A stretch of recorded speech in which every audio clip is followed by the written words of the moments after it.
ku faraxsanahay inaan maanta madaxweynaha cusub ku wareejiyo xafiiska madaxtooyada cusub iyo deegaankiisa iyo xarunta ciidanka madaxtooyada oo iyana ku qabsan iyo ciidamada liisaskoodii qalabka sida oo madaxweynuhu yahay madaxa ugu sarreeya ciidamada amniga ee dawliga ah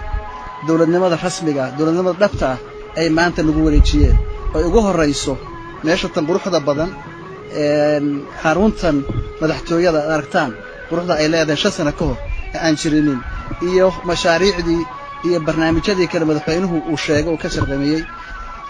waxaan kaloo madaxweynaha ku wareejiyay mashaariicda bandinka ah oo laga hirgelinayo Puntland oo ay ka mid yihiin ama ugu horeyso aeroboortka Boosaaso oo shaqadiisu socoto faylashoodii iyo dokumentiga aeroboortka Garowe oo soo socda isagana wax yar u dhiman yihiin in qadaraaskiisii la bixiyo jaamacadda Maakhir mashruuca dayactirka wadada dheer oo gaalkacyo ilaa Boosaaso isku xirta oo wadamada Yurubka midoobay ay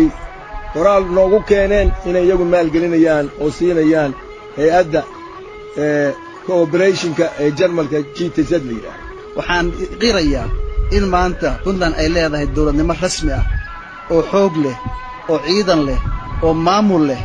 oo hay'ad shaqeynaya dastuuriya leh taasna mahadeeda waxa iska leh madaxweynaha iyo inta la soo shaqeysay ayaan aad u mahadnaqayaa waxaa mahad weyn ah oo aan ku faraxsanahay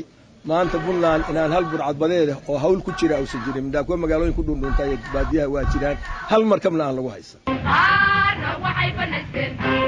buuraha dushooda dalagyo ay ku beerteen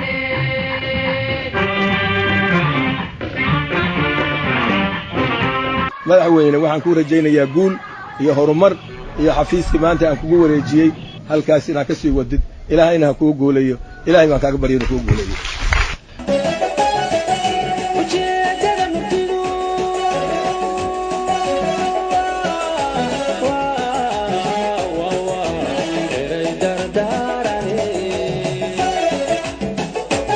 madaxweynuhu si nidaamsan oo dawli ah oo u wareejiyay xukunka oo aan wareejin kaliya kursi oo kaliya iyo magac oo kaliya laakiin uu wareejiyay maamul dawladeed oo rasmi ah oo hay'adkiisii iyo ciidamadiisii iyo qalabkiisii iyo mas'uuliyadiisii iyo shaqaalihiisii dadkiisii wata inuu maanta madaxweynuhu wareejiyay